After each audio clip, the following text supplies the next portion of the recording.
Mate, if you thought last week was bad, this week was worse. Got hit by the fake primos again.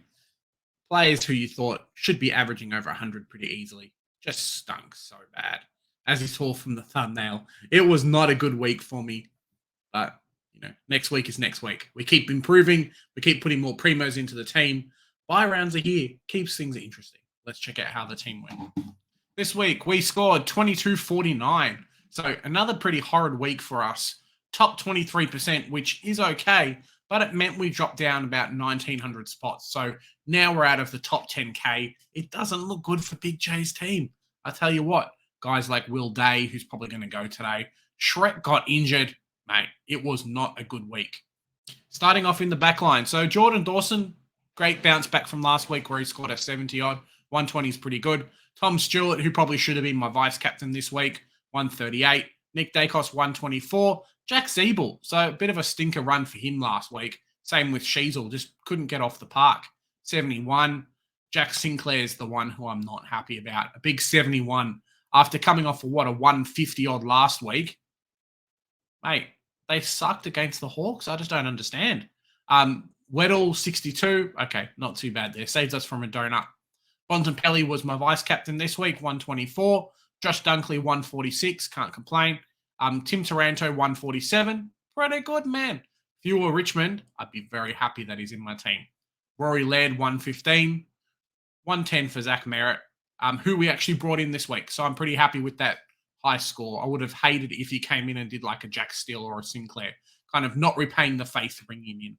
Tom Green, 95. Jack Steele, mate. We're lucky that St Kilda's got the bye round now because I think otherwise we'd struggle a little bit. And then Harry Sharp, obviously, to cover. I actually went Will Day as the loophole because I thought he'd, stink it up, but he didn't score in the 40s. So I was like, yeah, I'm going to keep him.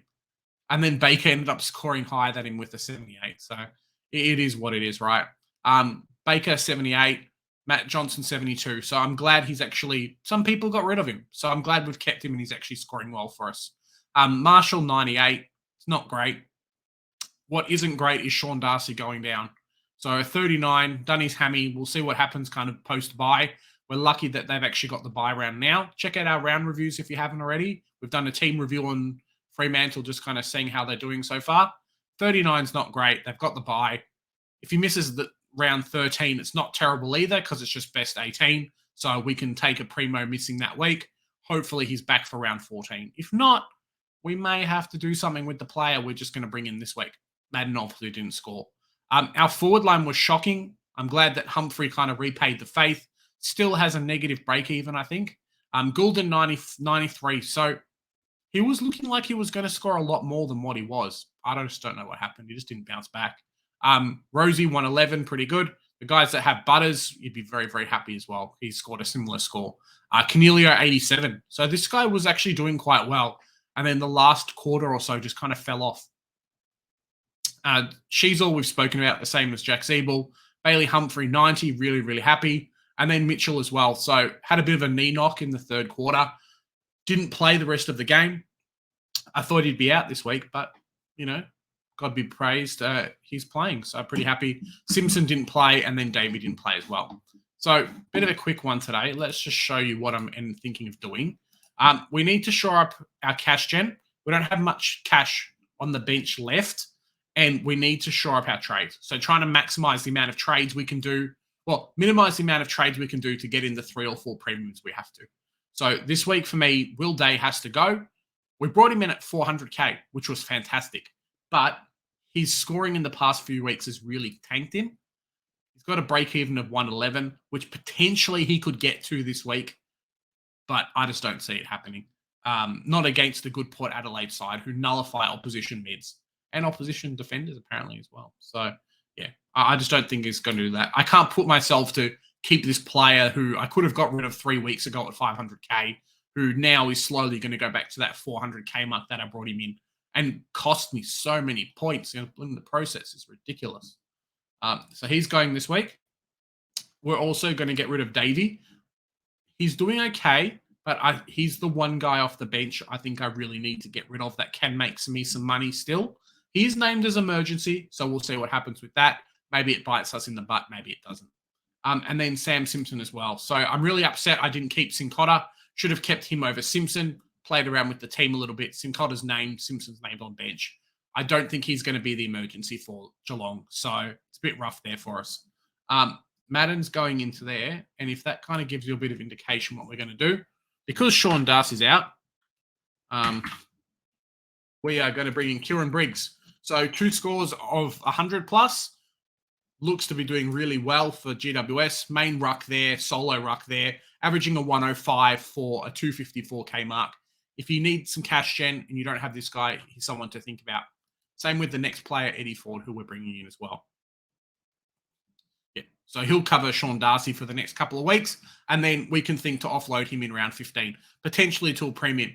Or if he keeps up this scoring, maybe we'll keep him for the rest of the year and kind of ride the wave.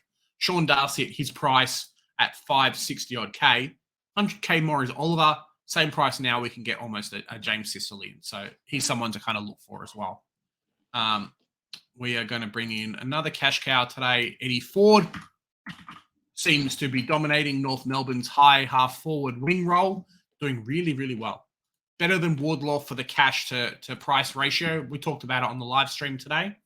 And then someone who a little bit different who I'm going to bring in. Actually, Jack McRae. So, let me see. I think that's correct. Thought I actually had some money left over. We'll see what happened there. Maybe I brought in the wrong player, but we'll see. Jack McRae doing really well.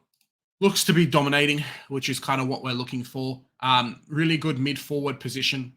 And if we clicked optimize, so this is the team so far. Darcy on the bench, Dunkley, him on the bench, these guys on the bench. We have 19 playing this week. So Marshall, Madden, and Constable are out. Everyone else is playing. 3 premiums left, 8 trades to go. But we have Briggs, we have Humphrey, we have Baker, and whoever who should be able to make a premium themselves. So this week, I think I may go. The beauty for this week is everyone who has the buy counts as a captain. So we can just go Rowan Marshall captain. I don't have to worry. Could be Bont. Could be Collingwood. TIO. Maybe we'll go Nick Dacos. Be something a bit different. See how we go there. And then whoever we're going to pick into captain. Let me know how your team went this week. How'd you score and who's your captains? Remember, we've got our live streams on Sunday after the game at 9 o'clock. And if you're in Melbourne and you're going to the Essendon game, come and find Joe and I out. We're going to be watching. We're going to be sitting up in GA. Come and say hello, take a photo, do whatever you want. All right, guys. Remember, here at the Centre Bounce, we do the hard work so you don't have to. Bye for now.